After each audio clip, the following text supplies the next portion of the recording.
Both personal trainers and strength and conditioning coaches are both vital parts of the sporting and fitness industries. But what's the difference between them? So in this video, I'm going to be breaking it down into 5 different sections. So firstly, what kind of clients do they have? What a normal day will look like? What kind of areas of knowledge they need to know for their job? What kind of qualifications and training do they need? And then lastly, if I were to go into the fitness/sporting industry, what would I do if I had my time again? There isn't really a definitive type of client that a personal trainer or S&C coach will have, but usually strength and conditioning coaches will gravitate towards coaching athletes and personal trainers will gravitate more towards coaching or like training the general public. But that doesn't mean that an S&C coach is unable to train someone from the general public, and it doesn't mean that a personal trainer can't train someone who is preparing for an athletic competition. It's just one I believe is a bit more suited to the other type of client. I think it's important to mention before I start that I am kind of overgeneralizing here based on my own experience. Other people will have different experiences and would have spoken to different people who would have informed them about personal training, strength and conditioning. Assuming you're not working as for your own business, I think a PT will usually work in the gym and a strength and conditioning coach will usually work in the strength and conditioning suite or area within a sports team. I think that S&C coaches usually get a little bit less freedom with their hours, and there's usually a lot of preparation that needs to take place, or at least some preparation that needs to take place in the morning before the athletes even arrive. So it's a very early wake up for a lot of S&C coaches.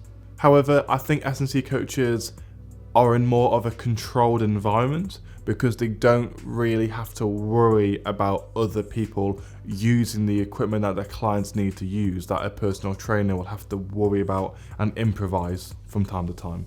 I find that personal trainers are also more likely to coach 1v1s compared to S&C coaches who are more likely to coach in groups, especially if they're an S&C coach for team sports. There's a lot more that I could go into with this section, but I believe those are the main general areas with like what a day in the life will look like and how this will differ between the two roles. So firstly, I would expect both of these, I guess you could say, practitioners to have a good amount of knowledge in kinesiology. So anatomy and physiology, psychology, and biomechanics. I would also expect both practitioners to know what exercises target different muscle groups and how to coach them with good form, and also to have a good level of soft skills such as communication. The difference here is that strength and conditioning coaches are more likely to have knowledge relating to sport, so meeting sporting demands and also how to peak the athlete's performance just before competition or at the time of competition. With personal trainers, I'd imagine they're more specialised with transitioning people from being untrained to being trained and helping them with their motivation to do that, whether someone is really skinny, whether they are too obese, and helping them with their fitness goals accordingly. With strength and conditioning coaches, this really isn't as much of an issue because athletes are usually in good shape and they're usually very motivated to train because they want to do well at their sport. Also, I think it's useful that personal trainers have knowledge related to physiotherapy and nutrition, so they are more marketable for their own, to put food on the table. With strength and conditioning coaches, it is important if they know these things, but if you're working like a big club, for example, there's usually a dedicated physiotherapist and nutritionist who will fulfill these roles. With strength and conditioning, in the UK at least, you have to pass your UKSCA accreditation, or you have to be accredited by the UKSCA. And this test is quite rigorous. Like, for example, it takes months to prepare for this test, and despite that, I think only 25% usually pass first time with the practical side of the test. With the theory, it's a bit higher, it's 50%, but that's still fairly low considering how much preparation the majority of people do for this test. While with personal training, I find that most people will pass, especially if they put in a bit of work, and it takes about a week at most to do the level 3 with a bit of revision as well as the actual exam. So as you can imagine, it takes a bit longer to be an S&C coach than it does to be a personal trainer.